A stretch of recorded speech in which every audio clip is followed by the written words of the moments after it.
You're listening to the Wrigleyville Nation podcast. Season ticket holders and lifelong fans with neighborhood ties discuss Cubs news and neighborhood happenings. Here's your hosts, Jeremy and Pat.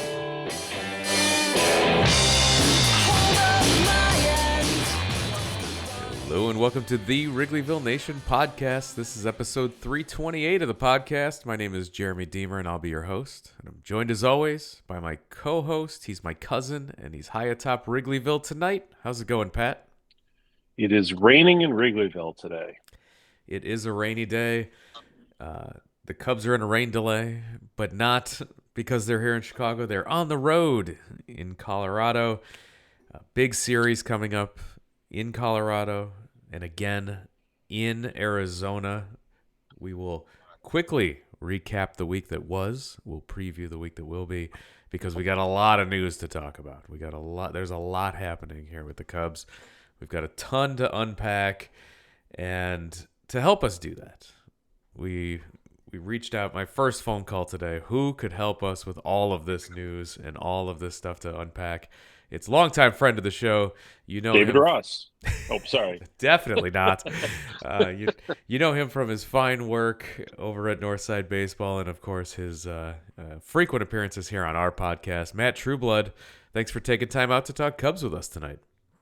Of course, guys. I need someone with whom to make it through this experience of the Cubs, not season on the line, but it's a big game, and Kyle Freeland is involved.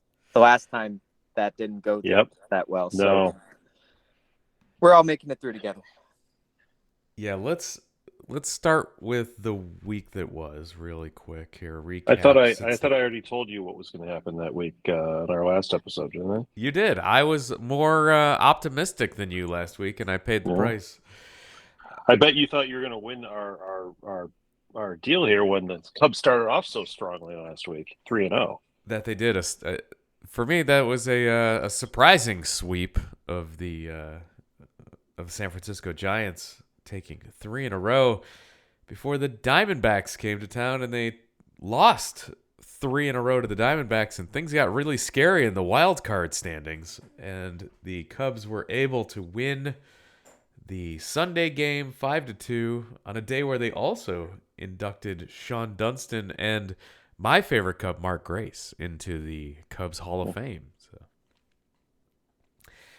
I think I figured out the solution to the Cubs' problems, Jeremy. Okay. When you score 24 runs in a 3-game series, you sweep the other team.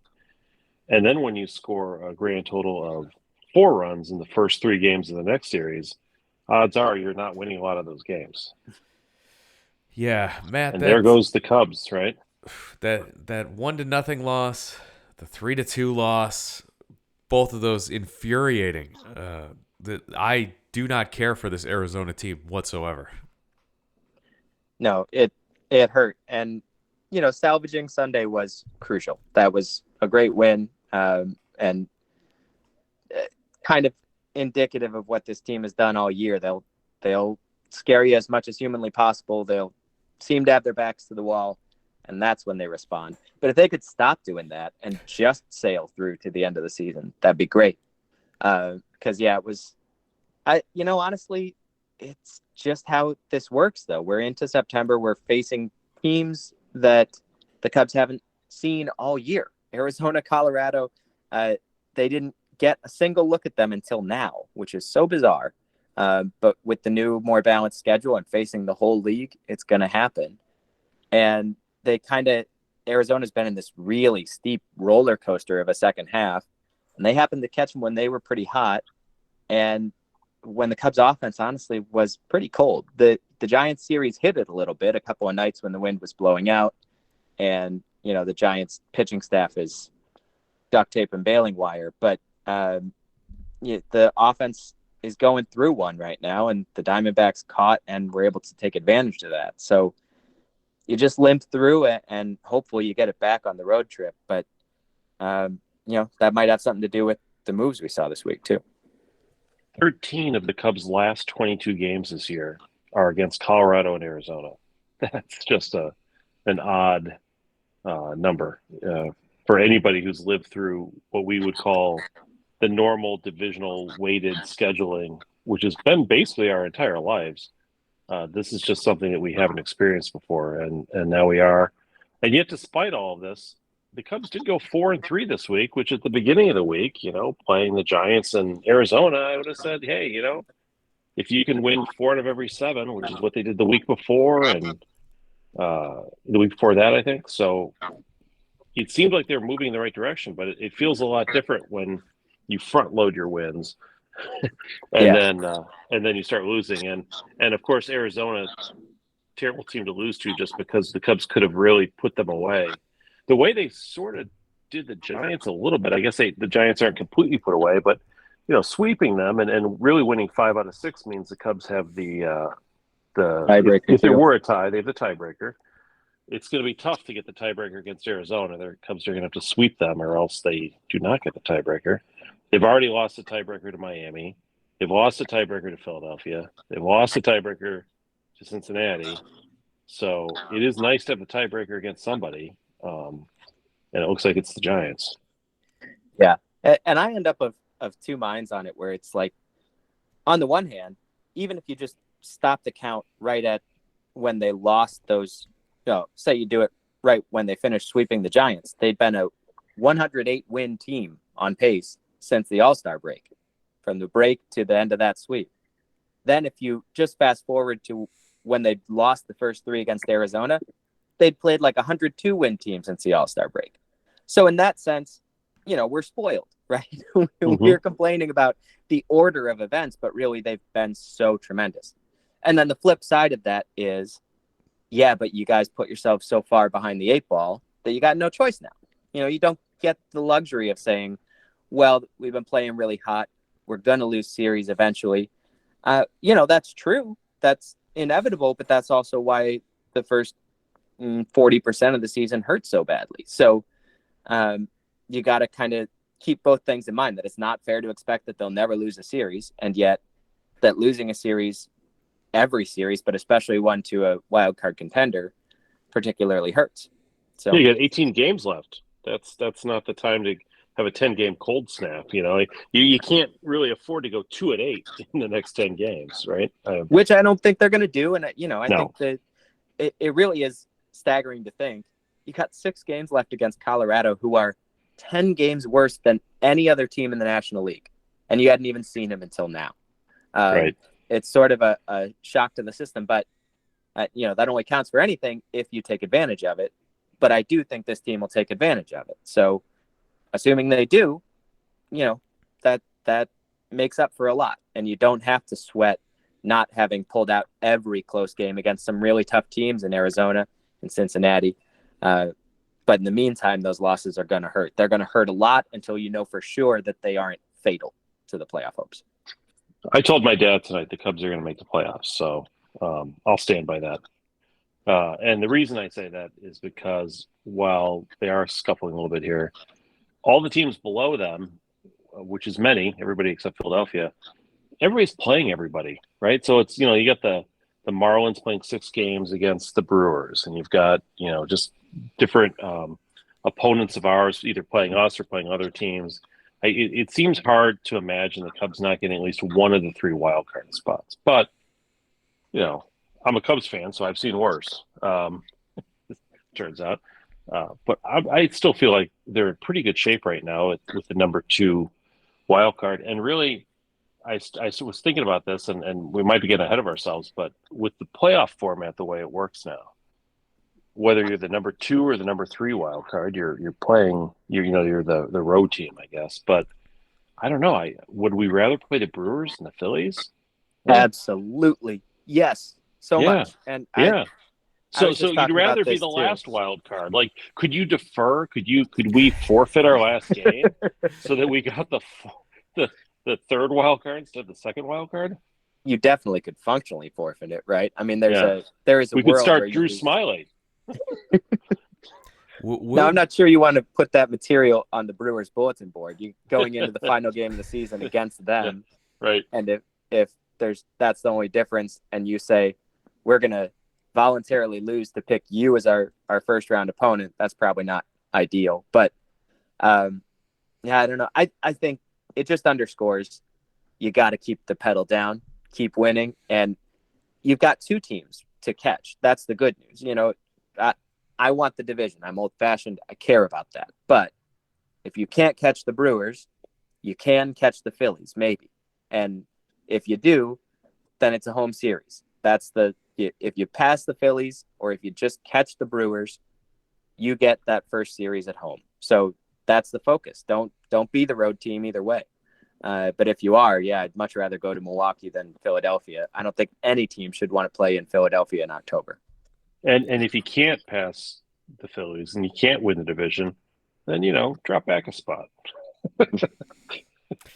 Yeah, the problem is it's not just Arizona in the 3rd spot. Miami is only a half a game out from that final spot as well. And the Giants and Reds are still hanging around a game and a half back. So it's a little tight there. You don't want to get too tricky. But so with the offense struggling as it did over the weekend, one player who was a bright spot for the week was Seiya Suzuki and his renaissance here. He's with Hap's struggles, and the I guess you could say the most of the lineup struggles over the weekend. David Ross was actually forced to make some moves and moved Hap out of the 3rd spot, and is leaning on the red hot Seiya Suzuki now. Matt, let's get your thoughts on this resurgence for Seiya Suzuki. He's been I couldn't imagine. With the caveat, Matt, that I think between the two of us, we've given up on Suzuki about 7 times in the last 14 months. So take it from there. Yeah, I mean it's been an up and down ride with him, but he clearly all along the swing decisions and the batted ball talent have been there, right? When he hits the ball, he seems to hit it sharply, and he's seeing the ball and he's not chasing a lot of stuff out of the zone. Those are the fundamental skills you want to start with as a building block. I think really it's interesting to look at how much his defense and watching the evolution of that can sort of inform your understanding of how far he's come offensively, where it took him so long, this guy who won 5 Golden Gloves in Japan, who was a stellar defender, and we see that now. We see how that happened. It took so long for him to even look competent in right field. Big adjustments like coming from NPB to MLB with its different stadia, different travel arrangements, different schedule, different styles of pitching, different everything, and then losing your first spring training to a lockout or having it shortened, losing a good chunk of your first season to injury, losing your second spring training to injury and having that eat into your regular season a bit. I think we're just now seeing the real Seiya Suzuki. I think he's figured out big league pitching and how they're going to attack him and what he should look for and when he should look for it and what he should try to do with it. And I don't want to say this is Seiya now and it's going to be a 1050 OPS the rest of his career. I do think this guy is a lot closer to the real guy than that dude who is limping along with a 700 OPS that was built on the fact that even when he's not going well, he can still hit the ball hard and take walks. That's at such a high floor. Now we're finally seeing the ceiling on a sustained basis. And again, I don't expect 1,000 OPS from here, but this is super real. This guy is here to stay because this is the guy that's really been there all along. It just took this long for him to get enough of a runway to figure out the majors, and he's done it. And he can cover the zone, man. He can cover the zone. He can use the whole field. He can be fooled and still launch the ball 400 feet. I mean, once you're at that level, teams are going to run out of ways to consistently get you out. They're still going to find new ones, and you're going to have to counter adjust and all of that. But I don't expect him to go backward from here. I just expect there to be now is the push and pull that happens even as a hitter gets into the veteran phase of their career. So can you explain to me, I have my own perceptions, but it's not based on any statistics, more sort of anecdotal. But for so long, Suzuki had that kind of Kyle Schwarber problem where he had a good eye and he would take pitches that were balls and they'd be called strikes. You'd have to go back into the dugout because you'd have full counts, often on full counts. And inexplicably, there'd be a pitch that's several inches off the plate called strike three, and off he goes. And we saw that with Schwarber as a Cub for many years. And I haven't noticed as much in the last month in this hot streak. Do you think he's more aggressive at the plate than he was before? Or how do you account for the lack of, or are the umpires giving him more respect now all of a sudden for no reason? I mean, what's going on? No, it's definitely, and this has shown up in just the numbers, like his raw swing rate, if you look specifically in the strike zone or specifically on the edges of the zone, he is swinging more and he's being more aggressive. And a lot of that gets chalked up to, you hear a lot of talk about confidence when a player's doing this, right? He's finally knows what he's after and swinging with confidence. I mean, that can be true, but that's not the full story. The full story runs a little deeper than that. Okay, you're confident in the sense that up till now, he was being, they talk about the difference between patient and passive, right? He was being kind of passive, or at least overly patient at the plate. But it wasn't necessarily out of a personal inclination toward passivity. It was because he knew there were pitches he wasn't able to cover. He knew that there were holes in his swing. There were things he couldn't yet account for in terms of covering the full spectrum of velocities he was going to see and the movement differential. And he had to piece all of that together by learning when to look on which edges of the plate. And it's not just guessing, but it's also I need to engineer a swing and have a sense of when I need to get my swing started so that I can cover the fastball away and the back foot slider on the same swing. Because if I'm wrong, I still need to have something for that breaking ball. Look fastball, leave something for the breaking ball. You hear old school pitching coaches talk about that a lot. New school ones a little less so, but that's really what you're trying to do. Seiya has finally gotten to the point where he can do that just by seeing more big league pitching and getting accustomed to the patterns, the sequences, the cues that he needs to find. And so he's getting more aggressive, but it's not just a change in mentality or, suddenly someone gave him a pep talk and now he feels good. It was this slow locking in, this triangulation, until he realized this isn't a pitch I have to take and just hope it gets called a ball anymore. That's a pitch I can drive into the gap in right center. And that's what we've started to see happen more and more often. Well, let's not wait any longer. Let's talk about the big news. People have been punching up this podcast. They're like, when are they going to talk about the big news? The big call-up we heard about here is Pete Crow-Armstrong, the Cubs' top prospect, getting the call today. He's in Colorado for this series. Matt, let's start with you. I want to get your thoughts on what does this mean to have Pete Crow-Armstrong here? Is he actually going to play, unlike other recent call-ups?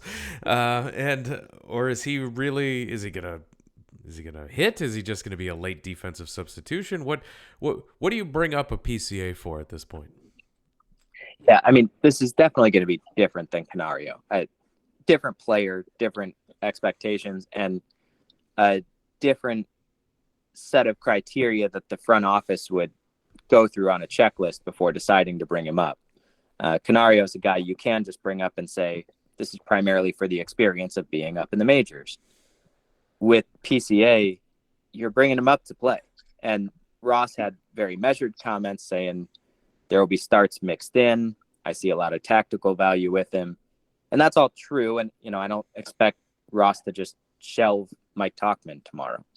But PCA is going to play. He's going to start. They have like 18 games left after tonight. So 17. 17. I bet he starts 10 of those. And I bet he appears in 4 of the other 7. I think you're not going to see. Ultimately, it worked out that there was another injury that we'll have to talk about that created the room on the active roster for him. But I would not have been shocked if they put Jeimer Candelario on the injured list after his back tightened up on him yesterday. He's out of the lineup tonight.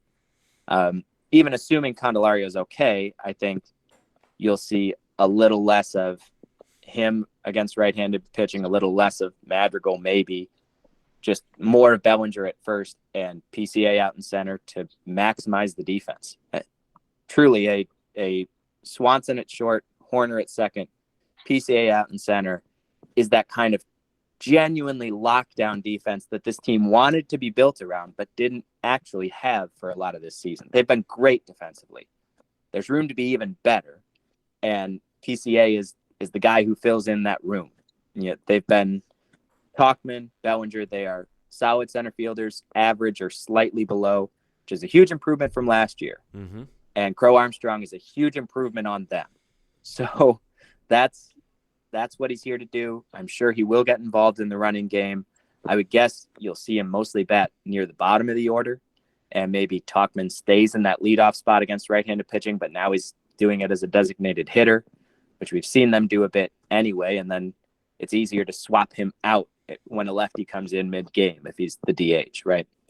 So I think that's the plan, and we'll see, how married to his veterans Ross is. That's been he doesn't sound eager to be flexible, to change things, to try new stuff in the midst of this run, which I think shows that he's still uncertain. He's still a little nervous about this first time really being in the thick of a playoff race in a long season. But he's going to have to shake that a bit. And I think the front office, by making this move, is forcibly shaking him, saying, yeah, man, it's time. It's time to put the best team on the field. We have some slumping guys in the lineup and pitching staff that is really good, but also not really good at missing bats relative to the rest of the league. So we need to get guys out there who are going to catch the ball a lot, and we need to give someone new a chance in place of a couple of the guys who really haven't been hitting, and PCA is all of those things at once. Yeah, maybe. But if you're David Ross, do you really want to pass up on giving Miles Mastrobuoni some at-bats? I mean, you got to keep your veterans on the bench. You got to keep them loose, and you got to give them some games. I mean, Patrick Wisdom could start a few games at third. That'll shore things up. Yeah, I think we're at the point of the season. They always talk about how baseball is it's a marathon, not a sprint. Well, all marathons become sprints when everybody's tied, and then you get close to the finish line, right? And I think that's where we're at right now. It is a sprint from here on out, and the time for playing players because they're veterans or because of their feelings, I think, is behind us. I think Ross has to adjust to the idea that only the best players can play because you can't afford to. You just don't have any margin for error right now. Well, and slowly he's acknowledged that. I mean, it maybe not saying it out loud. Well, he has said a little bit out loud. When they traded for Candelario and the move initially was to bench Suzuki and make Madrigal the regular third baseman, if for only a little bit, he was sending that message. And then it took way too long. But when they shoved Smiley out of the rotation for good and brought up Wicks, that was the message. And sliding Happ down to sixth these last two nights, which I think might be confined to when they're facing left-handed pitchers, but we'll see. Even just dislodging him for a couple of days marks that message. They've been clear that they understand this is an opportunity that they can't just throw away by being overly loyal to certain guys. And, going way back, cutting Mancini, cutting Tucker Barnhart. They're giving people what they want, not always on the timeline that fans would prefer and even that I would prefer, but they have taken each of those steps, and now they've taken the one that people have been waiting the longest for. It will be interesting. I've been this excited. Oh, I'm sorry. I was just saying I've been this excited since we were promised the Mash Mervis call up. Is he still a Cub? Well, for the moment, we'll see. Yeah. Yeah, it'll Sorry, be interesting. No, I was just going to say it's going to be interesting to see because David Ross is very loyal to his veterans, but David Ross is also a yes man and shill for the front office. So he's in a real real bind here to see the what the front office wants and what he tends to do. So we'll see if he just has to suck it up and do what the front office likes, which is pretty much why he's been in this role for so long. So might I volunteer that if Pete Crow-Armstrong is going to play, and I think we're all in agreement that his defensive production is his great selling point at this moment, as opposed to his offense, probably. The 3 games the Cubs are playing this week in Colorado, which is one of the larger outfields since the Polo Grounds closed, you would think that would be a good opportunity to get him some actual innings, right? Whether that means DHing somebody or playing Bellinger at first. But this is the time to let him demonstrate his defensive agility in the outfield. Yeah, and not just these 2, but these 3. We're halfway through game 1 as we're speaking tonight. But not just Colorado, but when they go to Arizona, that's an outfield with some acreage too. So I think part of the reason for the timing here is wanting to get him into those big outfields rather than have Bellinger and Hockman traversing him. So I don't think it'll be long before we see him and see a substantial amount of him. It's just that'll be balanced, and that's probably still appropriate. They don't Talkman's no longer inspiring confidence, but overall, this is a lineup with a lot of good options rather than, 3 months ago, there were a bunch of guys in the lineup that you were like, why would you play this guy ever? Thank goodness we're well beyond that now. It's more of a 60-40 type of decision between a lot of these dudes. No, so speak for yourself. I'm going to miss the Luis Torrens right field days, but it's going to be an excellent Sporkle answer or immaculate grid answer. Yep.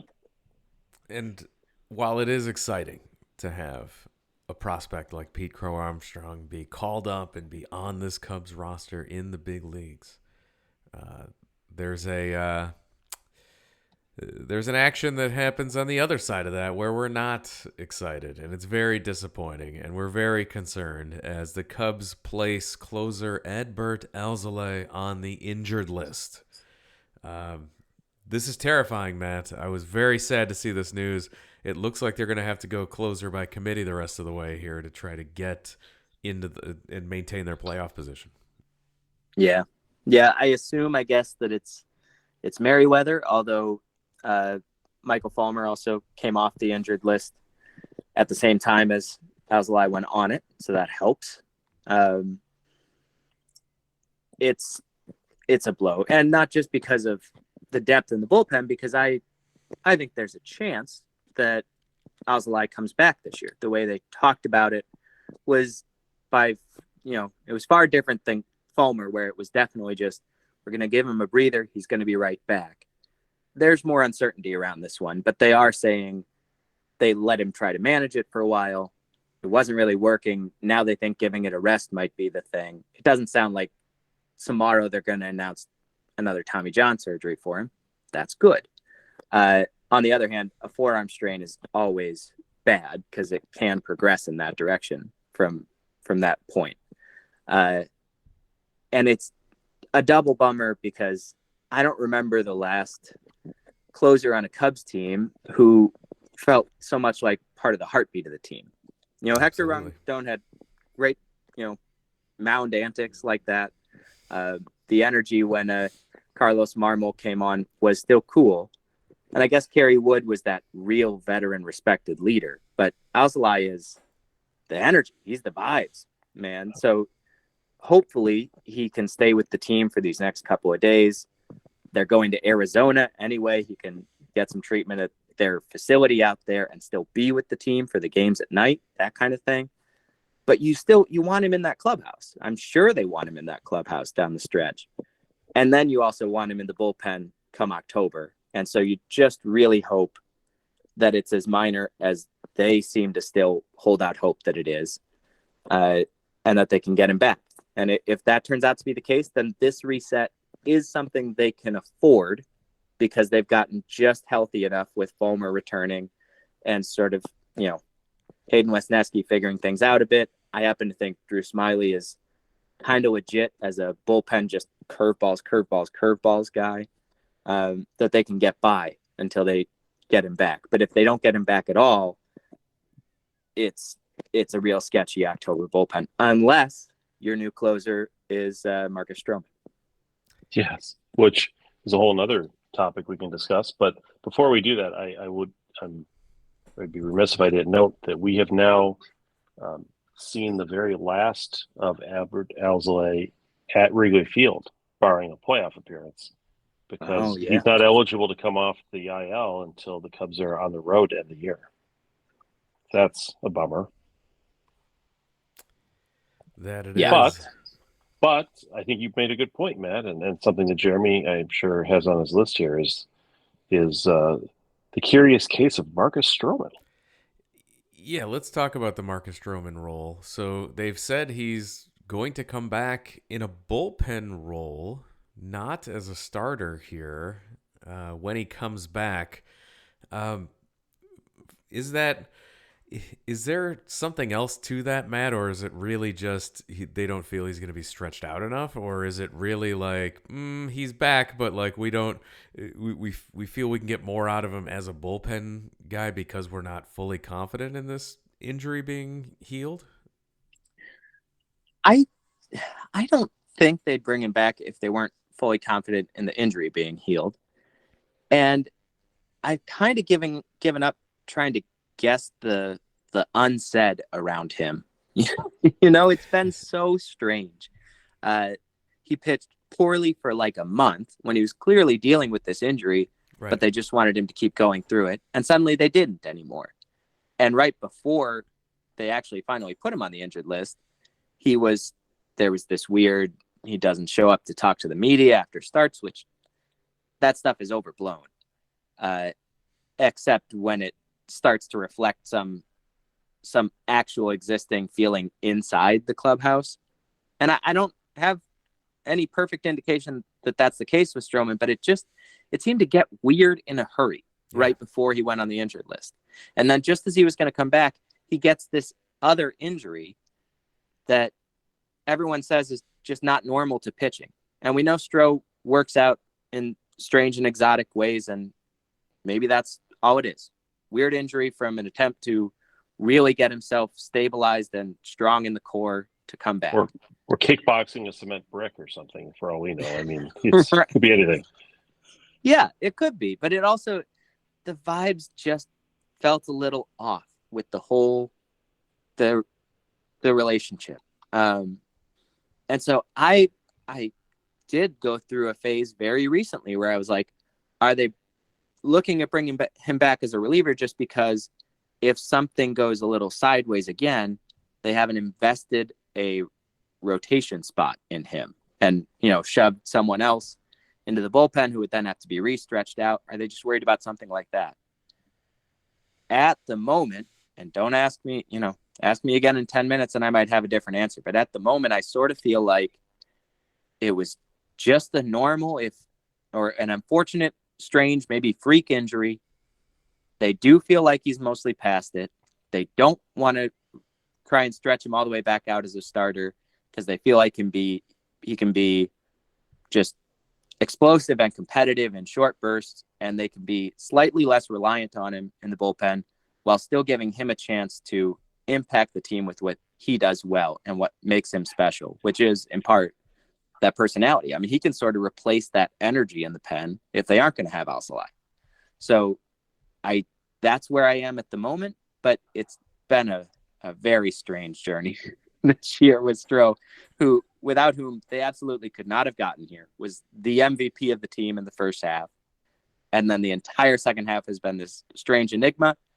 And there's a chance it goes full circle and he's that fireman and sometimes it is a starter who, whether because of injury or previous ineffectiveness, lands in the bullpen and just goes on a hot streak in October. We see that almost every year. If that's him this year, that's going to be awesome. And it really will be transformative for this team, especially if they're missing Alzolay. It's just hard to count on it at the moment because the last 2 months have been bizarre. Pat, where does he slot in this bullpen?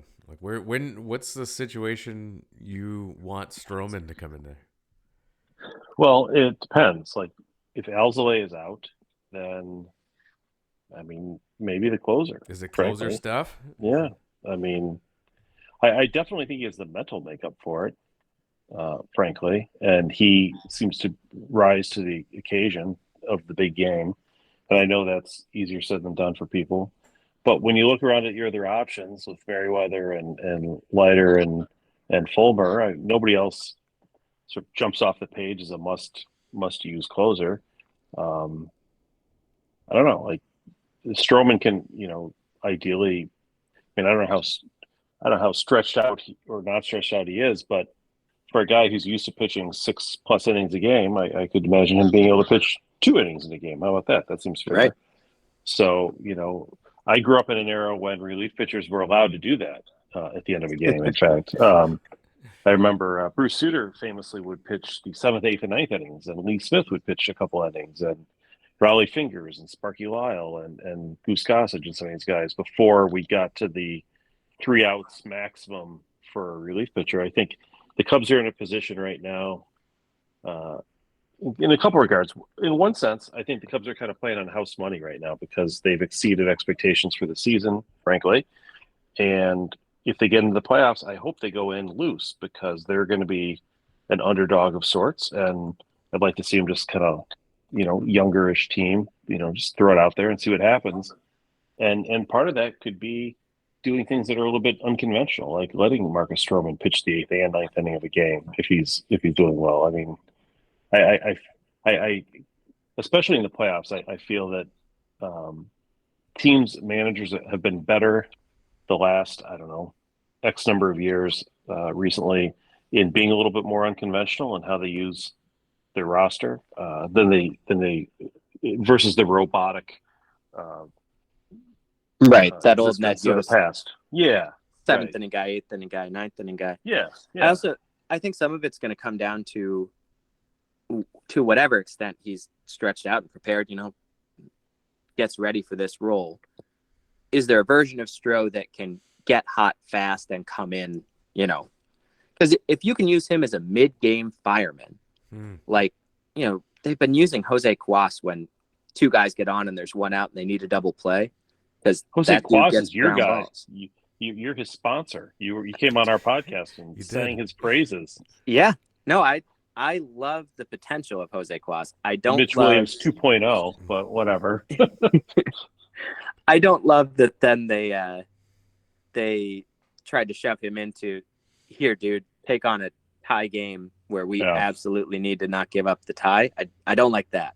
But what they have been using him for at his best has been, we need a ground ball here. Jose Cuas, get us a ground ball. And he does. He's good at that. However, he also is bad at not walking people.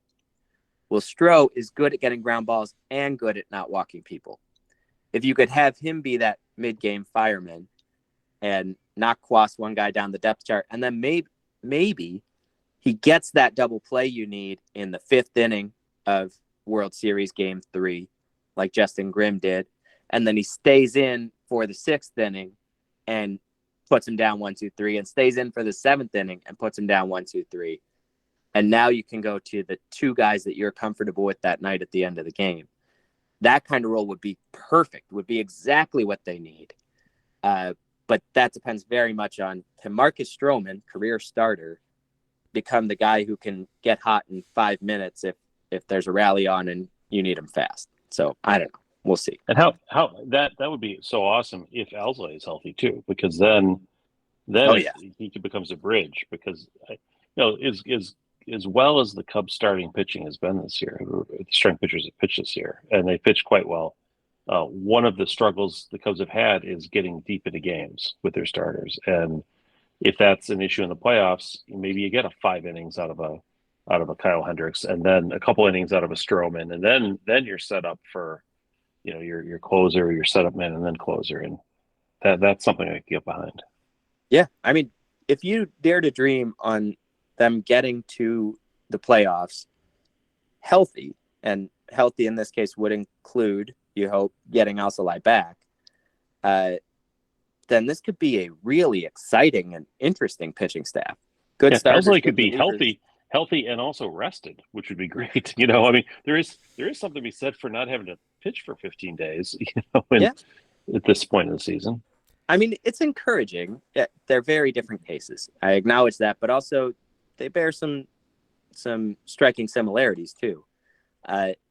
It's encouraging that they just did this with Michael Fulmer, put him on the injured list, said it's a forearm strain. He tried to manage it. It wasn't really working, but he'll be back. And then he was. So if nothing else, you can use that as a data point to keep your belief alive. But at this point, you also have to start trying to envision what's the good version of this bullpen for the rest of the regular season, and then into October that doesn't include Alzolay. So let's talk about the pitching in a playoff scenario a little bit. So I'm curious, with a Stroman in the bullpen, you have in a wild card scenario, let's say that they don't catch the Brewers, they're in a wild card scenario, they're playing a best of 3 series. Is it Steele and Hendricks and Assad as your 1, 2, 3, Matt? I don't think it's determined. Like, I don't think the Cubs know, and I don't think I even know what I would recommend at the moment. You just named all the Cubs starting pitchers. So. Well, no, because there's a Wicks question, right? There's also a Jordan Wicks question. And a Tayon question, right? This has not been popular on my own Cubs podcast. It was not popular when I mentioned it on Twitter recently, but there's still a Jameson Taillon question too. Yeah. Okay. We've talked already on this show about David Ross trusts his veterans. Mm-hmm.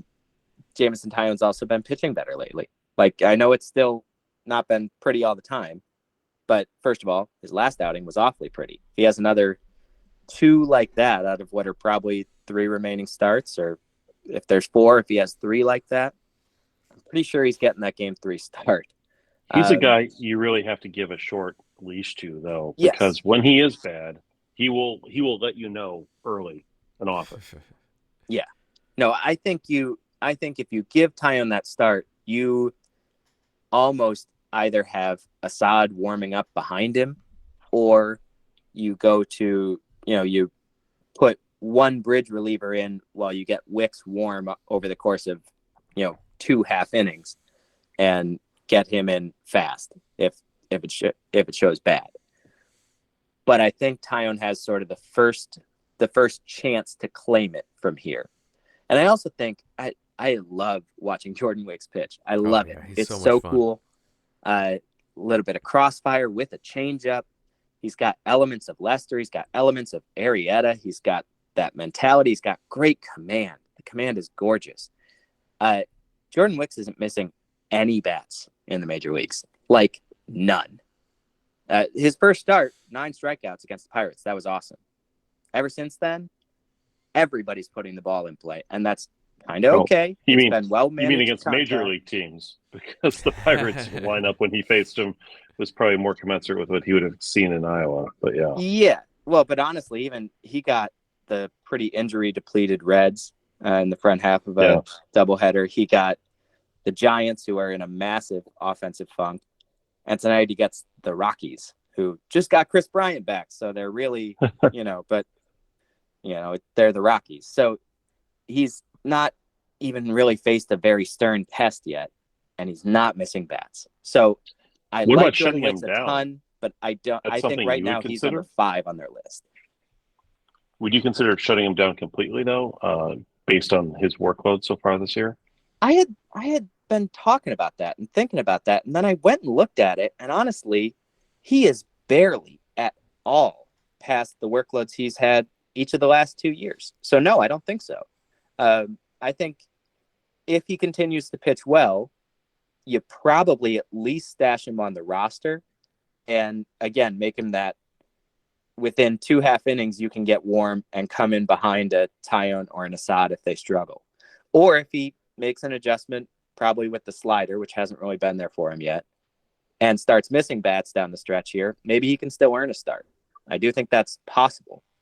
But one way or another, I would tend to look at him as a playoff asset for this year, just not likely as a starter, especially in the wild card series.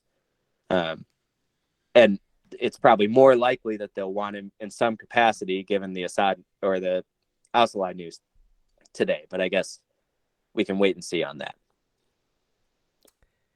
Well, let's take a look at the week that will be. We've already mentioned the Cubs are in Colorado tonight.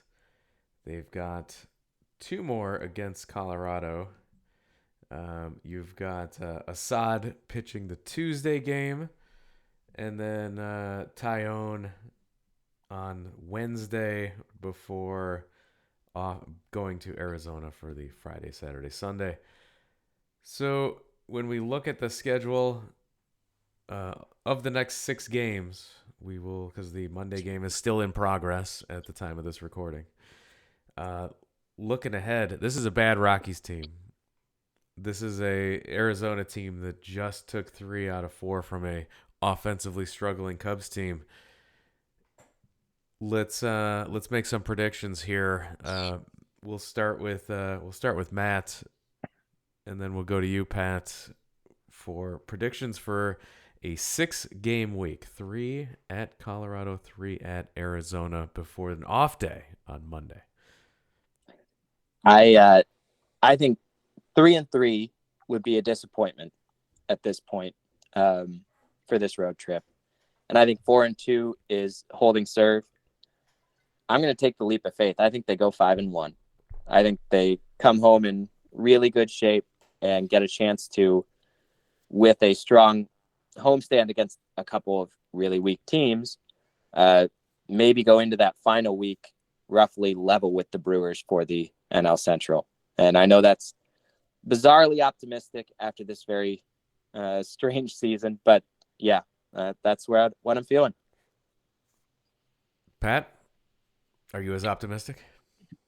Of course not. No, I mean, say, wait a minute. I've got a 6-week winning streak on the line here, right? Or is it 7? I don't know. It's been a lot, so I got to get this one right. I am going, and I thought this before Matt spoke. I think the Cubs will win 4 out of 6. It'll be frustrating because it'll feel like they should have won 5 out of 6, but welcome to baseball. And despite a strong outing from Matt's good friend Jameson Taillon, I think the Cubs will not be able to sweep one of these 2 teams, or if they do, they'll lose 2 out of 3 to the other one. But I definitely think the Cubs are with a 4-2 finish on the bright side. I think that pretty much ices a playoff spot for them. That's my thought. Unless you'd have to really totally collapse the last 2 weeks otherwise. But I'm a little nervous because Arizona sort of ran the Cubs out of the ballpark, literally ran them out of the ballpark this last weekend, and I don't think the Cubs have an answer to that necessarily. But and they are on the road. But no, I think 4-2 is perfectly respectable, just like 4-3 was respectable this week, and 4-3 against Milwaukee and Cincinnati was respectable. And the Cubs are just gonna kind of methodically, respectfully make the playoffs, but not in any flashy way. It's just they're just kind of grinding it out right now successfully. Yeah, I think that they will. They're going to go 2-1 in Colorado. They're going to drop a frustrating game. A game they should have won. Will be angry that they didn't sweep, but they'll 2-1 there. And then I do think they rebound against Arizona. They've seen they've seen the pitching staff there. They know what they're up against. I think that they will take 2 of 3 from Arizona as well. So it is a 4-2 week for me as well. So definitely we're feeling optimistic over here. So I think that'll be a successful road trip. I like that that could ice the playoff spot there, especially coming back home, having the day off, and then 3 at home against Pittsburgh and 3 against Colorado. This is a homestand here where you're just yep. you're getting into That's position. That's where you clean up, right? Yep. I mean, Matt, don't you think, Matt, if the Cubs win 4 out of 6, that they're definitely in the driver's seat? Yeah, well, I think they already are. Right. Which That's maybe, why the driver's seat gets even more comfortable, because it's like leather if they go for it. especially if it takes the shape of two out of 3 in Colorado and 2 out of 3 in Arizona. Yeah. So you guarantee pushing the Diamondbacks back that one more game. They're obviously just one of the contenders for the wild card, but every little bit like that matters. So yeah, if they just get 2 out of 3 in Arizona specifically, that goes its own way. And I assume you're going to manage to win the series in Colorado. If you don't, that really starts to make you nervous and uncomfortable. But, everything's relative. You said you guys are optimistic. No, I'm optimistic. You guys are pessimistic. That's how this works. I said one more win than you, so you don't get to call yourselves optimists. You're now downers. We're bringing downers. Everybody down. The 4-2 downers. I love it. Yeah. I'm looking at the other teams around the Cubs, and I see the Miami Marlins getting to play the Brewers 6 times and the Braves 3 times here in the next week and a half, and look at the Giants and I mean, I don't know what to say about Cleveland, but they get to play Arizona and Los Angeles a bunch of times. That's another 8 games for them. I just think that if the Cubs can make it through this week on the road against these 2 teams and in a 4-2 posture, it's gonna be almost impossible to blow that. And they've tried before, but still, this team doesn't seem like the type of team this team doesn't seem to have the kind of pressure on it that I think the 2016 season kind of changed things a lot in the overall scheme of being hexed. I remember the 03-04 period and then the 07-08 period, and it just seemed like those teams carried the weight of the world on their shoulders, and it just doesn't seem like this team is in that mode. So I don't see them just completely choking these last couple weeks. No, the term house money you used earlier was very accurate. They are absolutely. This is a free pass to try to get hot at the right time and try to get hot in October and do what the Phillies did last year. The 2015 Cubs were a good example of that, right? Mm-hmm. Exactly. That's exactly what I was going to say. And the further we get into the season, the more 2015 the vibes get. I mean, that team got hot at exactly the time that this one has and stayed hot the entire rest of the year. That team would not stop calling up top prospects. Yep. And you didn't really think that was going to be the character of this team. Yeah, or at least when the year started, we thought the young guys who were going to contribute the most were going to be Hayden Wesneski and Matt Mervis over the course and of the maybe a little Kalen Killian and Freddie Davis. I mean, whatever. Yeah, right. But now here we are, and it's Jordan Wicks, and it's Miguel Amaya, and it's Pete Crow-Armstrong, and they're Javier Assad. Right. It is young dudes who naturally, I think, play a little looser. It's a team that had expectations, but they've already met their expectations for the year. So it is house money, and it's also a talented team that has changed the way it wins on the fly to be a more dynamic roster. I think that's all the ingredients you want for an exciting finish, and then hopefully it's a team that can make some noise in the playoffs. But first, you just make sure you get there. When I read that this Cubs team had scored 10 or more runs in more games than they had in any season since like 1921 or something, I almost fell out of my chair, because I don't think the Cubs scored 10 runs in all of May. And the fact that they've done that, especially in these last couple of months, is really impressive compared to the conversations we were having, in May and June. They have really remade themselves. It's been a pleasure to watch. No, it's amazing that we're having conversations about meaningful September baseball. I can't remember. It's been so many years since we've had these conversations. 3? Oh my gosh, so many years. I mean, no, really, like 2018 was. Yeah, it was more. I mean, about technically 2020? they had that series against the Cardinals in 2019, but let's not talk about it. Doesn't count. No. Yeah, no. And you're not counting 2020 and the divisional winning Cubs. Yeah. David Ross's previous playoff appearance. Yeah, how can we forget? Yeah. And wow, did they show up against the Marlins in that one? Marlins. Yeah, oh my God. It really, I wrote about this, but it's when the Brewers came to town at the end of last month, that was the first time the Cubs had won a truly big game since Game 5 of the 2017 NLDS. I mean, since then, they'd had really big games, but they had lost every one of them. They'd lost their chances to put away the Brewers at the end of 2018. Yep. They'd lost game 163. They lost in the wild card game. They got swept in St. Louis in 2019. They got swept out of that stupid playoff series at Wrigley in 2020. 2 games to none. Yeah. When they had a chance to actually hold on to some momentum and become buyers at the 2021 trade deadline, they went completely kaput. They lost like 11 games in a row. They had not won a genuinely big game in almost 6 years, and now they've won several of them. So it's they're shaking off some demons here. Well, it's definitely fun to watch. It's fun to talk about, and it's been fun to have you on this week's podcast, Matt. Please remind our listeners where they can find your work on the internet. Northsidebaseball.com. Please stop by. We've got lots of good stuff.